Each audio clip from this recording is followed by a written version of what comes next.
When they went outside to investigate, Lily and Jack were gone. The back gate that led into dense wilderness stood wide open. That's what the 911 caller told dispatch on May 2, 2025. But 9 months later, investigators would uncover evidence suggesting those children never walked through that gate at all. Before we begin this investigation, make sure you're subscribed to the Case Files Collective. We examine cases with forensic precision, no sensationalism, just evidence. Hit that notification bell. New investigations drop every week. May 2, 2025. 10:01 a.m. A 911 call comes into Pictou County Emergency Dispatch in Nova Scotia. The caller is a woman named Malia Brooks Murray. Her voice is panicked. She reports that 2 children have disappeared from her rural property in Lansdowne Station. 6-year-old Lily Sullivan. 4-year-old Jack Sullivan. Gone. According to Murray, the children had been playing in the backyard that morning. She and her partner, Daniel Martell, were inside the trailer with their 1-year-old daughter. They could hear Lily and Jack through open windows. Then silence. That specific kind of silence that makes any caregiver check immediately. When they went outside, both children were missing. The back gate leading into dense wilderness stood wide open. RCMP officers were dispatched at 10:01 a.m. They arrived at the remote Gearlock Road property at 10:27 a.m. 26 minutes response time. Within hours, one of the largest search operations in Nova Scotia history was underway. The scale was massive. Over 1,700 crew members deployed. More than 12,000 search hours logged. The search area covered 8.5 kilometers of thick woods and difficult terrain. Ground search and rescue teams, approximately 160 volunteers, combed through brush and forest. Cadaver dogs were brought in. Drones equipped with cameras covered areas inaccessible to ground teams.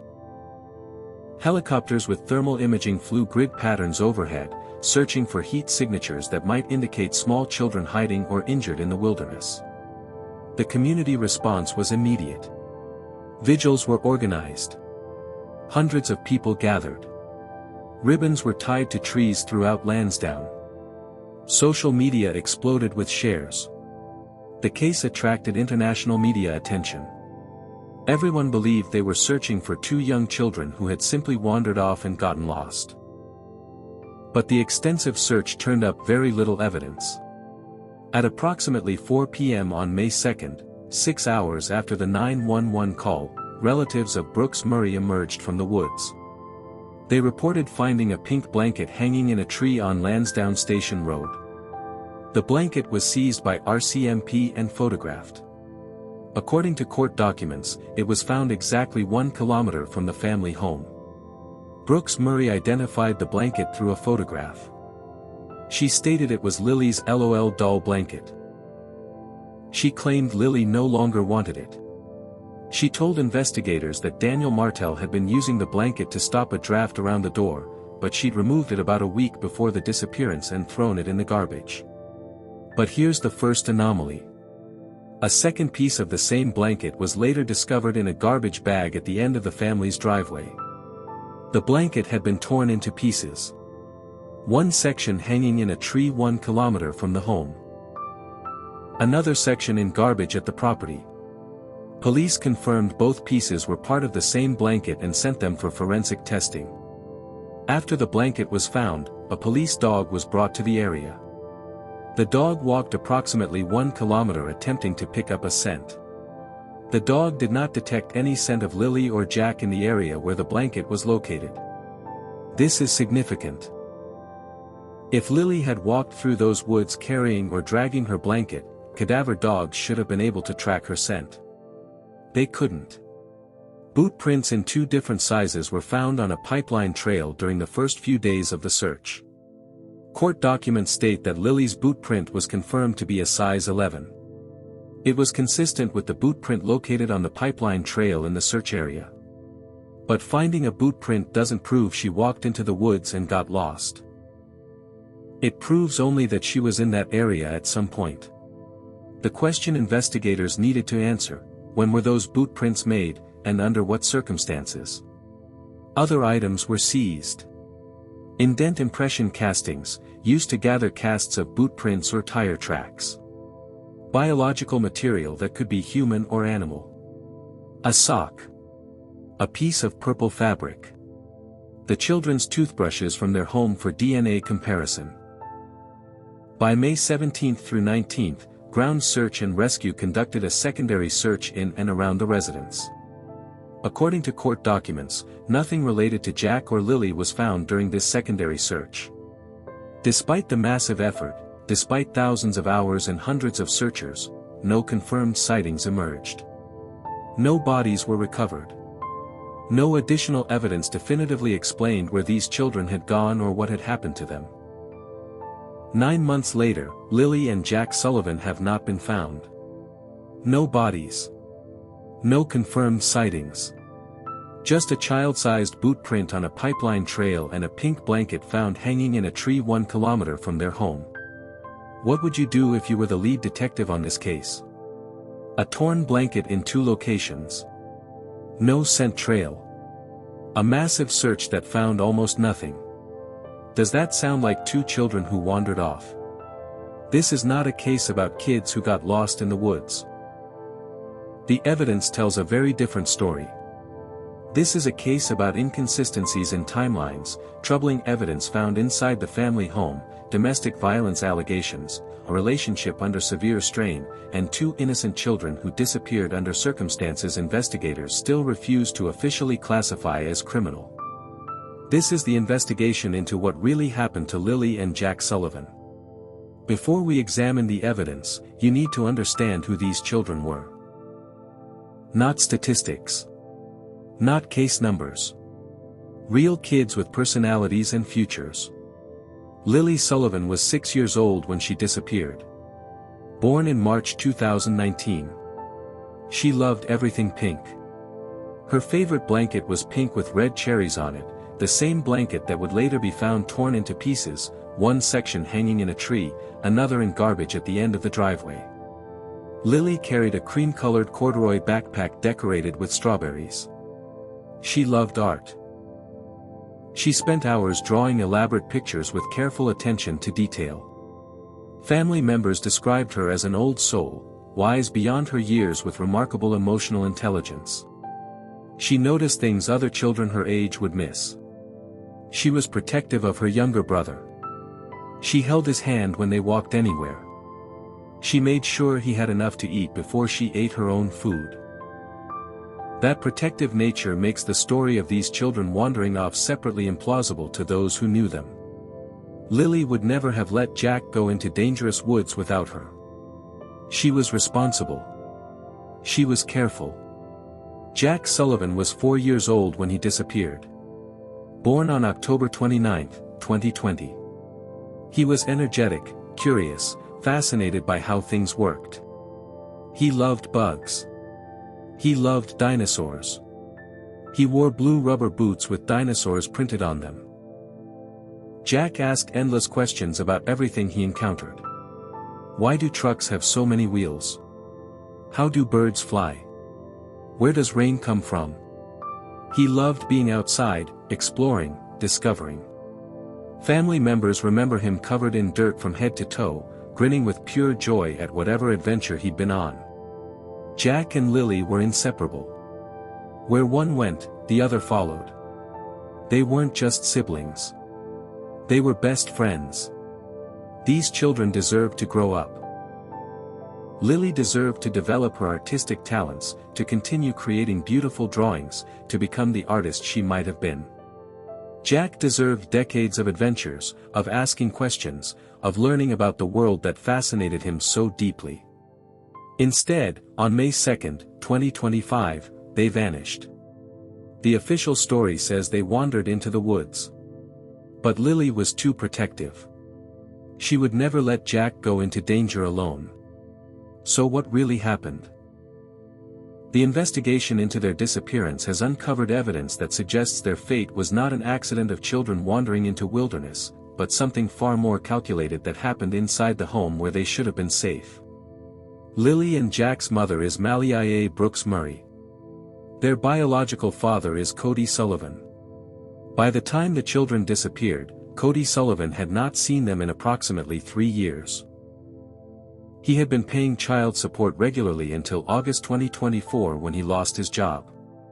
9 months before the children vanished, those child support payments stopped. That loss of income created significant financial strain in a household that was already under pressure. In the spring of 2022, Malia Brooks Murray met Daniel Martell on Facebook dating. The relationship moved extremely quickly. After just 2 weeks of knowing each other, Daniel Martell moved in with Brooks Murray at her grandmother's house. 2 weeks from first meeting to cohabitation with a woman who had 2 small children. This rapid progression is a pattern domestic violence experts recognize as a red flag, an attempt to establish control before the other person has time to see warning signs. For a year, the expanded family lived at Brooks Murray's grandmother's house. Brooks Murray, Martell, Lily, Jack, and baby Meadow, the daughter Brooks Murray and Martell had together. But in August 2023, they moved to Martell's mother's property in Lansdowne, Nova Scotia. Lansdowne is not just rural. It is isolated. A hamlet of approximately 100 people surrounded by spruce forests that stretch for miles. Lansdowne is in a cellular dead zone. Cell phones do not work reliably. Communication requires landlines or internet-based apps using Wi-Fi. This technological isolation makes it harder to call for help, harder to stay connected to family and friends, harder to reach out when something is wrong. Lansdowne is 65 kilometers from Truro, where Brooks Murray's family lived. 65 kilometers from her mother, from her support network, from people who had known her before Daniel Martell entered her life. According to family members who spoke to CBC News in February 2026, soon after moving to Lansdowne, Brooks Murray started distancing herself from friends and family. She pulled away. She became harder to reach. The social connections that provide support and accountability began to weaken. The home in Lansdowne was a rundown mobile trailer set back from Highway 289. It belonged to Martell's mother, Janie Mackenzie. Court documents and media reports described conditions inside that trailer that deteriorated rapidly. The trailer had holes in the floor of the front stoop. Tarps had been placed underneath to protect from the elements. The interior was cluttered and chaotic.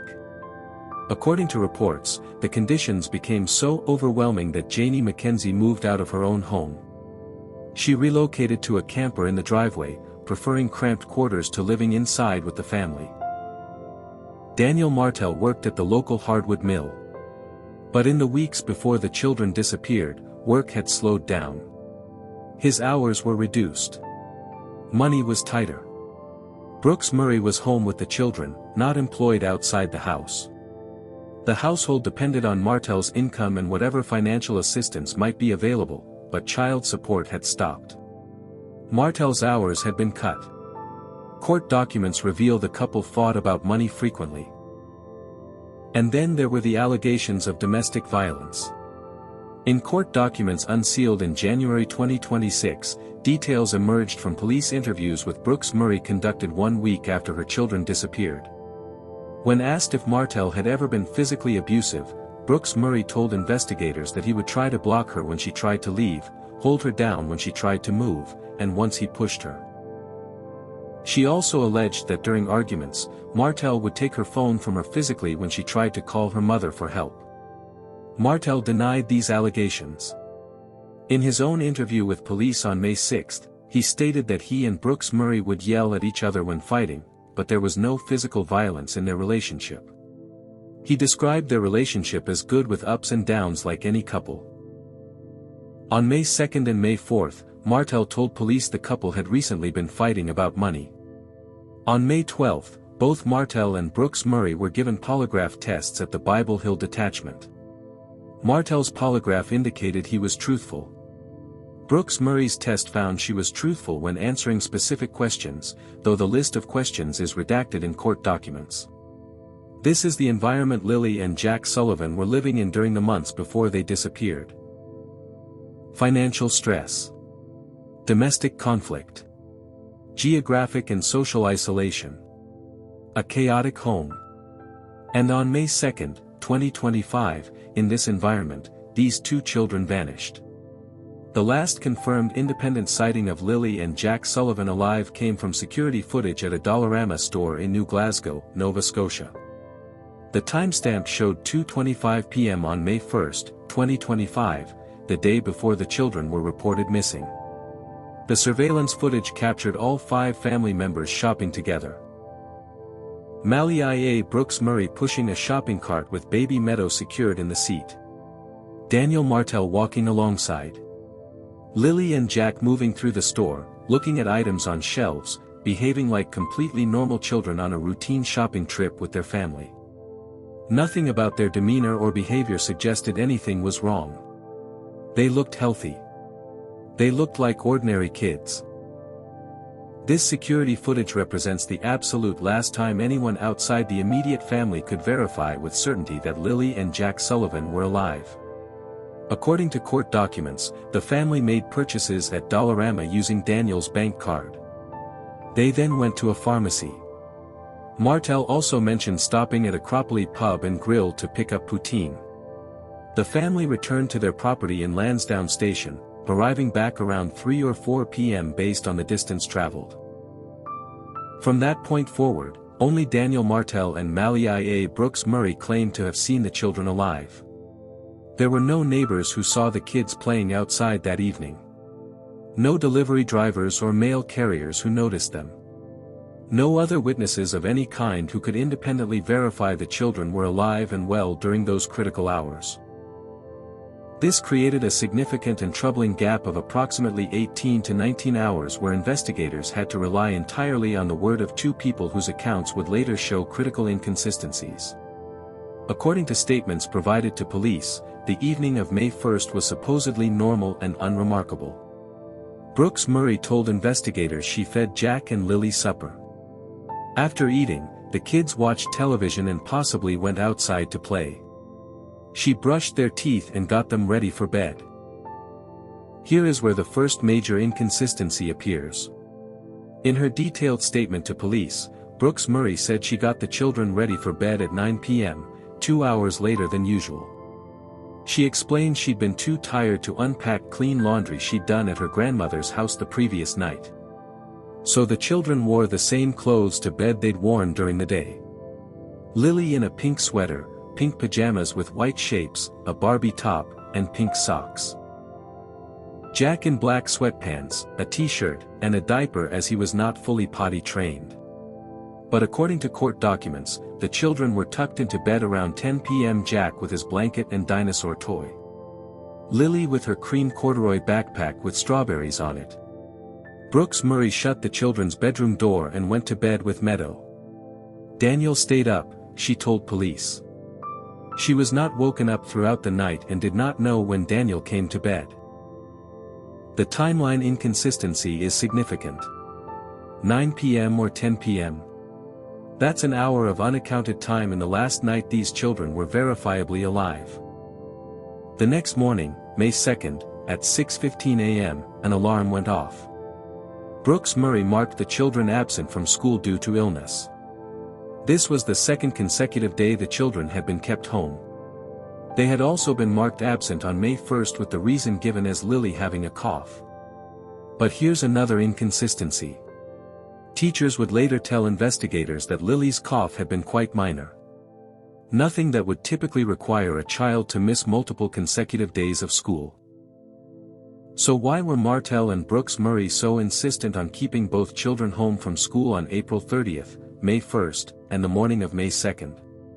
Investigators came to believe they were deliberately isolating the children from mandatory reporters like teachers who would notice if the kids had new injuries or seemed afraid or distressed. According to Brooks Murray's statement, Lily was last seen by her mother and stepfather when she came into their bedroom that morning. Jack had not been seen since the night before, though both parents told police they heard him playing. Brooks Murray said she heard the kids laughing in the next bedroom. It woke up Meadow, who was sleeping in a crib in the bedroom. Brooks Murray brought Meadow into bed and turned the TV on before fading in and out of sleep. At some point during the morning, the children allegedly woke up baby Meadow. Then there was silence in the house. And at 10:01 a.m. Malia Brooks Murray called 911 to report that Lily and Jack had wandered away from the home on Gearlock Road in Lansdowne Station. There's a gap of 18 to 19 hours where only 2 people claim to have seen these children alive. And their stories don't match. The search for Lily and Jack Sullivan began immediately and was extensive by any measure. Over the following days and weeks, the operation would involve approximately 1,700 crew members contributing more than 12,000 search hours.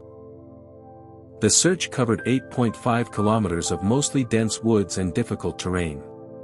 Ground search and rescue teams, approximately 160 volunteers, combed through thick brush and forest. Service dogs were deployed. Drones equipped with cameras covered areas difficult for ground teams to access. Helicopters with thermal imaging capabilities flew grid patterns overhead, searching for any heat signatures that might indicate small children hiding or injured in the wilderness. The community response was overwhelming. Vigils were held where hundreds of people gathered to pray for the children's safe return. Ribbons were tied to trees throughout the area. Social media exploded with shares and prayers. The case attracted international media attention. Everyone involved believed they were looking for 2 young children who had simply wandered off and gotten lost in dangerous wilderness. But the extensive search turned up very little evidence. And what evidence was found raised more questions than it answered. At approximately 4 p.m. on May 2nd, relatives of Brooks Murray came out of the woods saying they had found a pink blanket hanging in a tree on Lansdowne Station Road. The blanket was seized by RCMP and photographed. According to court documents, the blanket was found exactly 1 kilometer from the family home.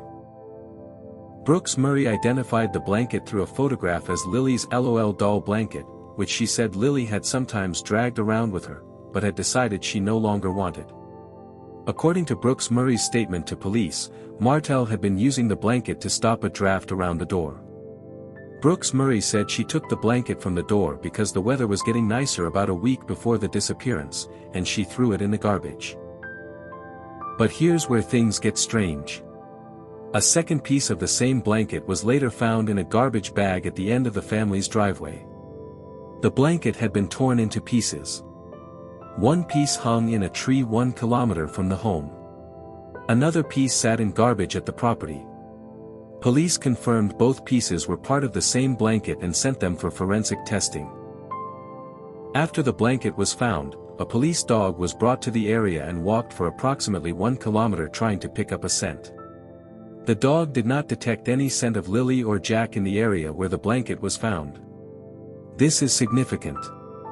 If Lily had walked through those woods carrying or dragging her blanket and then somehow left it hanging in a tree before continuing deeper into wilderness, Cadaver dogs should have been able to track her scent. They couldn't. Boot prints in 2 different sizes were found on a pipeline trail in the area during the first few days of the search. Court documents state that an investigator's comment from July 16 noted that because Lily's boot print was confirmed to be a size 11, it was consistent with the boot print located on the pipeline trail in the search area. But finding Lily's boot print on a trail doesn't prove she walked into the woods and got lost. It proves she was in that area at some point. The question investigators needed to answer was when those boot prints were made and under what circumstances. Other items were seized during the search. Indent impression castings, typically used to gather casts of boot prints or tire tracks. Biological material that police said could be human or animal. A sock. A piece of purple fabric. The children's toothbrushes from their home. By May 17 through 19, ground search and rescue conducted a secondary search in and around the residence. According to court documents, nothing was found related to Jack or Lily during this secondary search. Despite the massive effort, despite the thousands of hours and hundreds of searchers, no confirmed sightings of Lily and Jack emerged. No bodies were found. No additional evidence that definitively explained where these children had gone or what had happened to them. The search was extensive. The search was thorough. And the search found almost nothing. If Lily walked through those woods carrying her blanket, cadaver dogs should have tracked her scent. They couldn't. So where did the children actually go?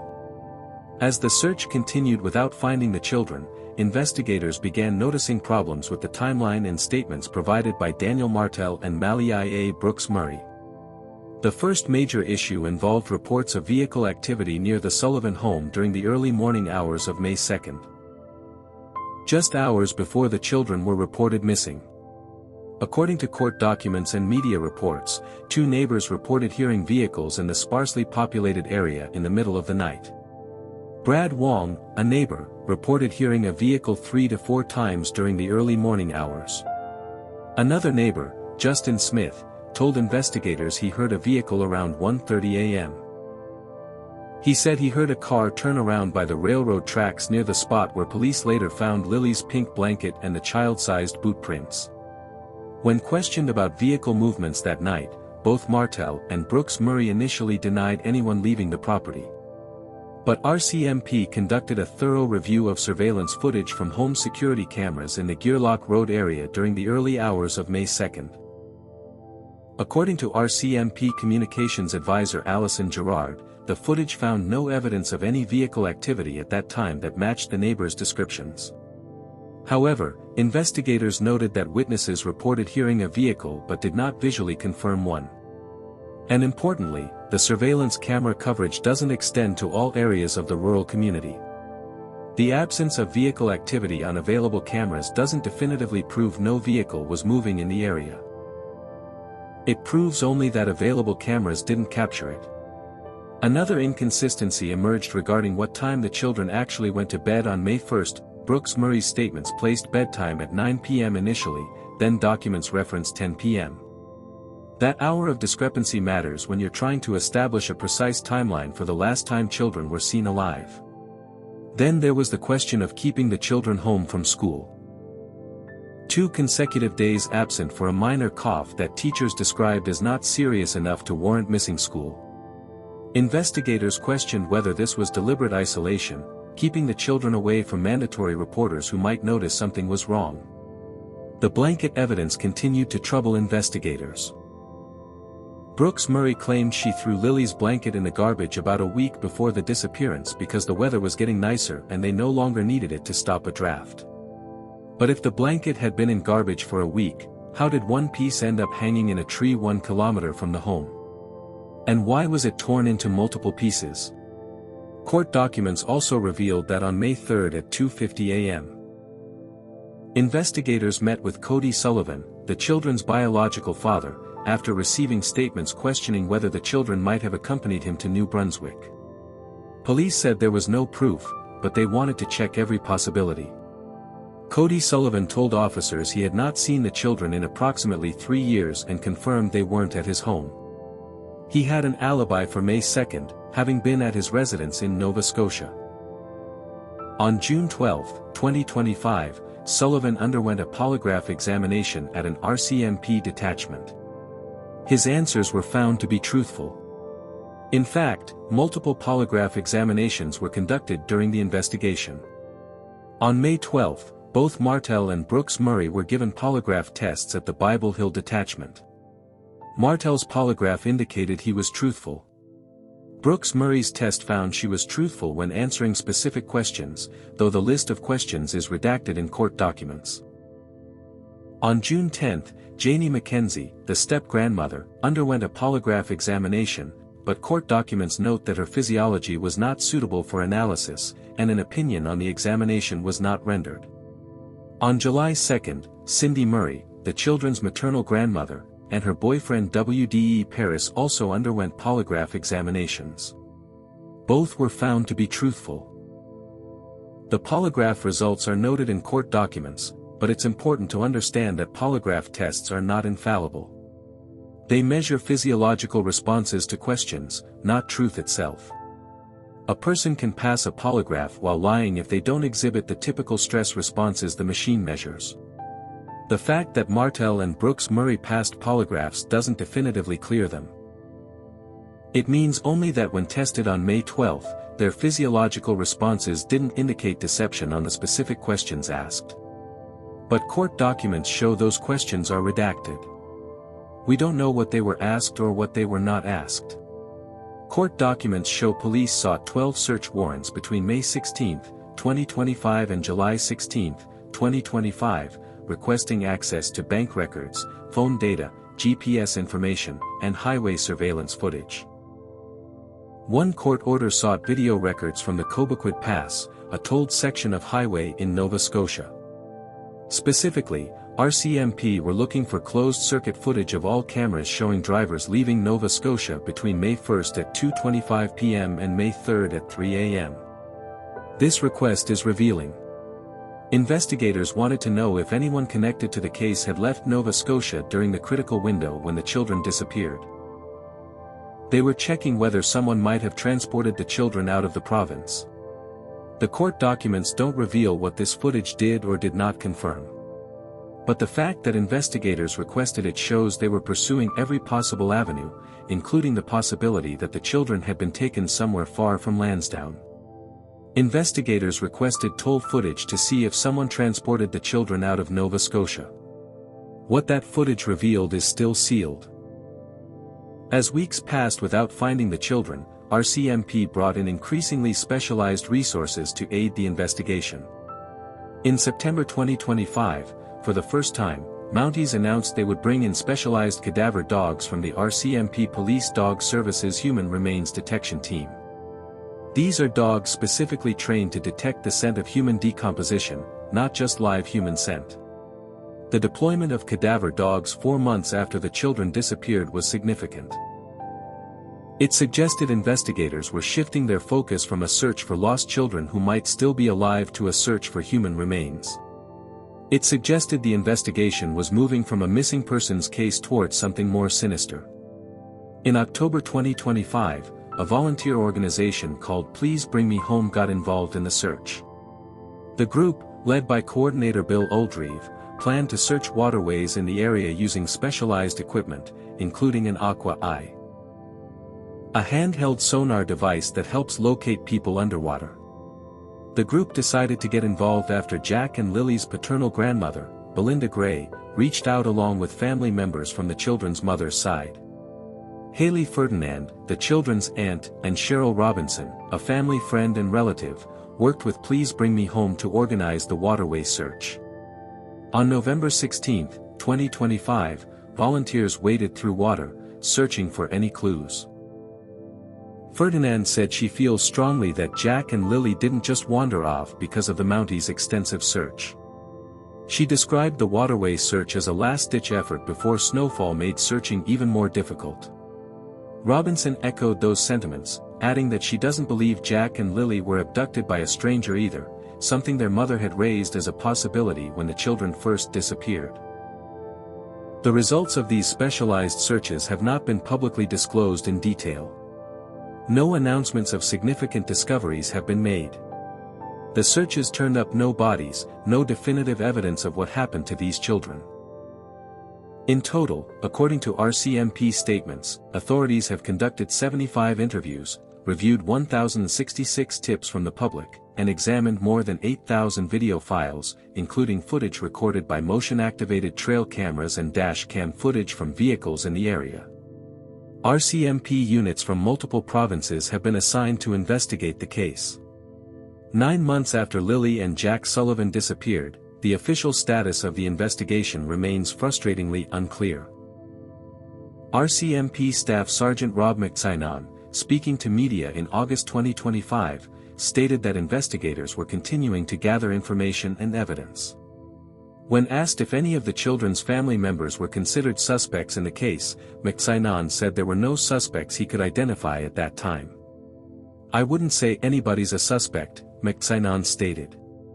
"Again, we continue to gather information, whatever evidence that we are able to find, and we'll make our decisions based on that."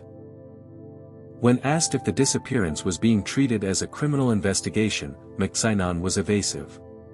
He confirmed the nature of the relationship between Brooks Murray and Martell at the time of the disappearance was part of the investigation, but wouldn't comment on whether it was being considered a factor.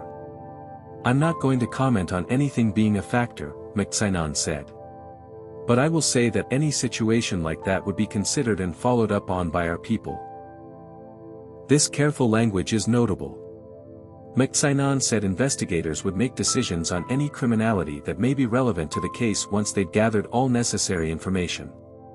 But 9 months in, with thousands of hours of investigation completed, RCMP still had not officially classified the case as criminal. This has frustrated experts who followed the case. Michael Artfield, a criminologist and former police officer, told CBC News he was surprised the investigation had not turned criminal. In his experience, missing persons cases are generally deemed suspicious if children are not found after about a week. Investigators are still sort of pussyfooting around whether or not foul play is involved and whether this should be a strictly criminal investigation, Artfield said. "I don't have all the facts, but I will just say it is novel in terms of these types of investigations, particularly dealing with 2 children. The reluctance to officially classify the case as criminal could be strategic. Once a case is officially criminal, different legal standards and procedures apply. Investigators may be building a case carefully before making that classification official, or it could reflect genuine uncertainty about what happened. Without bodies, without definitive proof of foul play, investigators may be reluctant to move forward with criminal charges that require proof beyond a reasonable doubt." When asked about the possibility of abduction, McSinon stated there was no direct evidence to suggest the children were taken by someone outside the family, but he added that if evidence emerged suggesting abduction, investigators would pursue that avenue and any related charges. Why hasn't this been classified as a criminal investigation? Either police are building a case in secret, or they genuinely don't know what happened. On January 26, 2026, 9 months after Lily and Jack disappeared, Daniel Martell was arrested. At approximately 11:30 a.m., Pictou County District RCMP took Martell into custody and charged him with 3 serious criminal offenses: sexual assault, and forcible confinement. The charges involve an adult victim. According to court documents, the alleged crimes took place between September 1, 2024 and March 30, 2025 in Lansdowne, Nova Scotia. The time period spans from approximately 8 months before the children disappeared to nearly 1 month before. RCMP were careful to state that the charges are not directly related to the major crime investigation into what happened to Jack and Lily. The victim in these charges is an adult, not one of the missing children. But the timing and nature of these charges are significant. They paint a picture of Daniel Martell as someone capable of violence, of sexual assault, of physically confining another person against their will. They corroborate the allegations Brooks Murray made to police in May 2025 about Martell trying to block her, hold her down, push her, and take her phone from her during arguments. When the allegations of domestic violence first emerged in unsealed court documents in January 2026, Martell denied them. In an interview with media, he said, "Allegations to make me seem evil. It didn't happen." But now he faces criminal charges for assault and forcible confinement involving another adult. He has not yet entered pleas to these charges. He was released on conditions and is due back in Pictou Provincial Court on March 2, 2026. The Nova Scotia Public Prosecution Service indicated it is likely the Crown will seek a publication ban on the identity of the victim in the assault case. In interviews before his arrest, Martell consistently maintained he had nothing to do with the children's disappearance. He described himself as the figurehead for the Lily and Jack investigation, adding that he was at the forefront, displaying everything he could and telling everything he could to the public. At one point during a January 2026 interview, Martell spoke about himself in the third person, declaring he has nothing to do with the disappearance. But in the public, as long as he looks evil, the public will judge him as being guilty. Martell has also stated publicly that he believes Jack and Lily are still alive and he is hopeful for their safe return. "All I know is at this point I don't believe they went into the woods and I can't tell you where they are because I don't know," Martell said in an interview earlier in January 2026. "I've ran over every location with investigators, every person who could have possibly had contact with them over the last couple years. It's just mind-draining." Court documents show Martell and Brooks Murray separated soon after the search for the children started. Brooks Murray told police on May 3 that she and Martell had not spoken since she left him to go live with her mother. She had blocked him on social media and was not responding to messages. The arrest of Daniel Martell on assault charges does not answer the central question of what happened to Lily and Jack Sullivan. But it provides important context about the household these children were living in before they disappeared. It suggests an environment of violence, of control, of danger. These charges don't prove Martell harmed Lily and Jack. But they prove he's capable of violence, confinement, and assault. On February 4, 2026, 9 months after Lily and Jack disappeared, their maternal grandmother broke her silence in an exclusive interview with CBC News. Cindy Murray, Brooks Murray's mother, described the past 9 months as absolute torture. Murray last saw her grandchildren about a month before they went missing when they came to her house for an egg hunt on Easter weekend. Cheryl Robinson, a family friend and relative, spoke emotionally about looking through belongings of Lily and Jack that had been removed from the home in Lansdowne. She held up a fuzzy blanket decorated with red cherries, pulling it from a garbage bag where it had sat crumpled since being taken from the children's home. It was the first time Robinson had been able to bring herself to look inside the bag of bedding.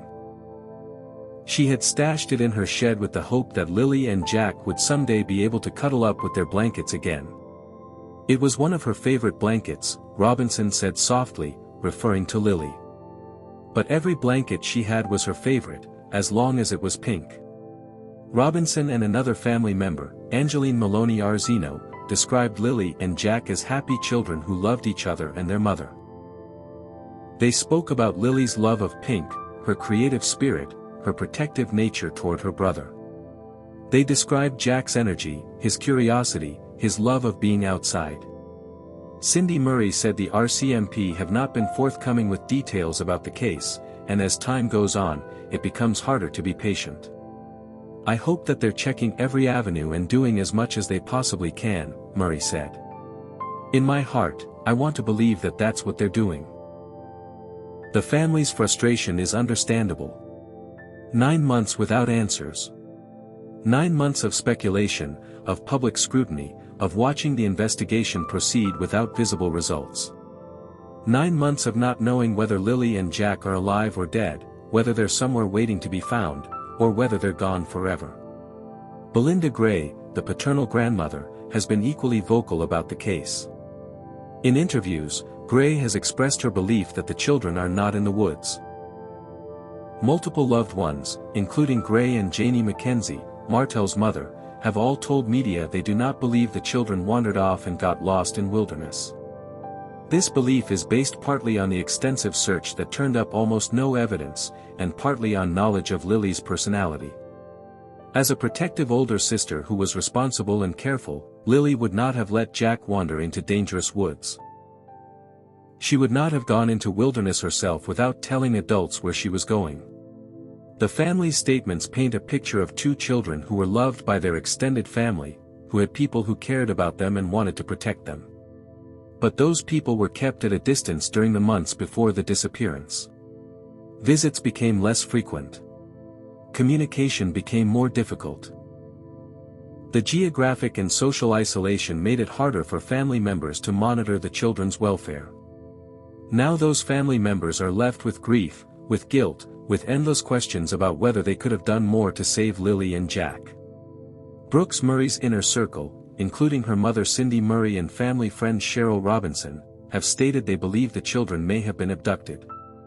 They questioned why that possibility was ruled out so early in the investigation. But the evidence doesn't strongly support stranger abduction. The children were last seen at Dollarama with their family at 2:25 p.m. on May 1. After that, they were supposedly at home with family. There were no reports of strangers in the area, no suspicious vehicles, no witnesses who saw anyone approaching the property who didn't belong there. If someone outside the family took these children, it would have required that person to know the children were home alone or vulnerable, to access the remote property without being seen, to take both children without a struggle or noise that would alert the adults inside, and to leave without leaving evidence behind. That scenario is possible, but statistically unlikely compared to the much more common reality that when children disappear under suspicious circumstances, someone in the household knows what happened. The people who loved Lily and Jack don't believe they wandered off.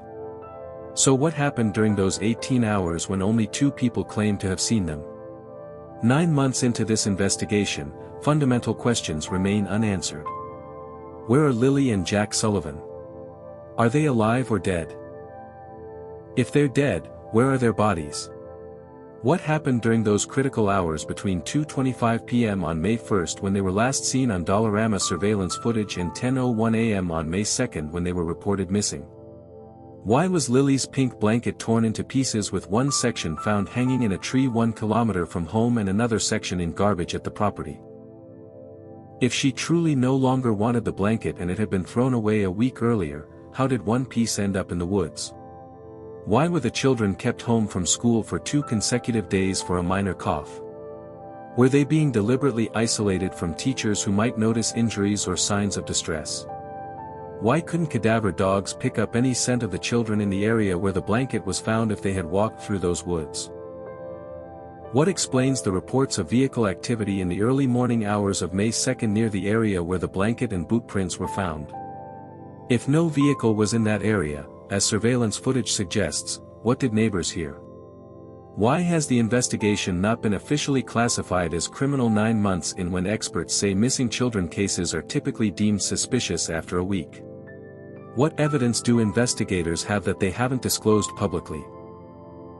Court documents are heavily redacted. Much of what police know hasn't been revealed. Are they building a criminal case behind the scenes?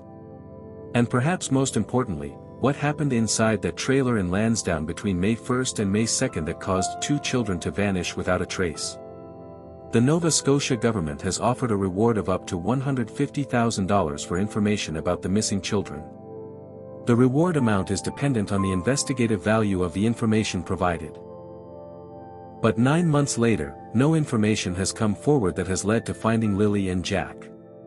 Anyone with information can call the Rewards for Major Unsolved Crimes program at 1-888-710-9090.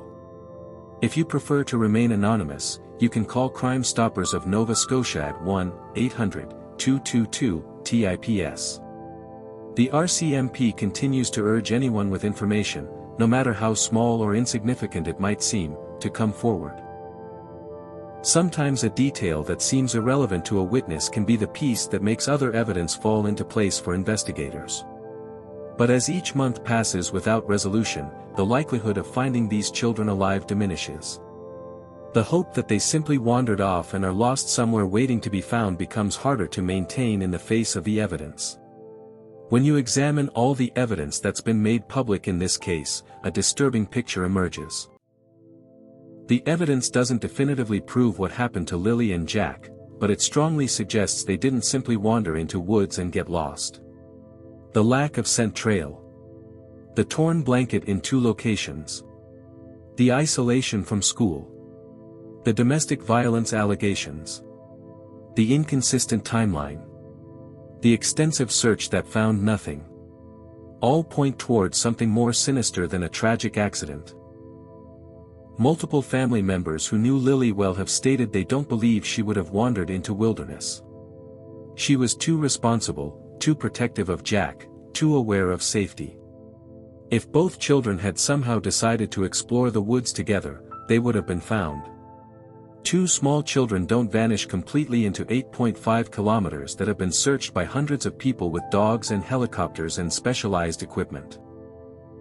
The most likely explanation based on available evidence is that something happened to these children inside or very near their home. Something that required covering up. Something that led to their bodies being moved and hidden in a location that hasn't yet been searched or in a manner that makes them difficult to find. Without bodies, without confession, without definitive proof, this case remains technically unsolved. But the evidence tells a story that investigators are clearly taking seriously, even if they haven't yet officially classified the case as criminal. Lily Sullivan was 6 years old. Jack Sullivan was 4 years old. They were children who loved art and dinosaurs, who loved pink blankets and being outside, who loved each other and should have had full lives ahead of them. On May 2, 2025, they disappeared from a home in Lansdowne, Nova Scotia. 9 months later, they have not been found. No bodies, no confirmed sightings, just evidence that raises more questions than it answers and suggests these children did not simply wander into woods and get lost. Someone knows what happened to Lily and Jack Sullivan. Someone knows where they are.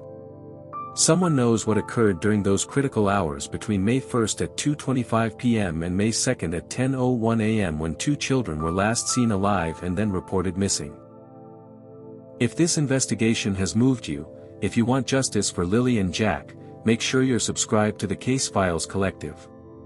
We don't let cases like this fade into silence. We investigate until answers are found. Hit that notification bell and join us in demanding accountability. New investigations drop every week. If you have information about this case, if you know anything about what happened to Lily and Jack Sullivan, please contact authorities. After 9 months, Lily and Jack deserve to be found. Their family deserves answers. And the truth deserves to be told. This case isn't closed. It's waiting. Waiting for someone to speak.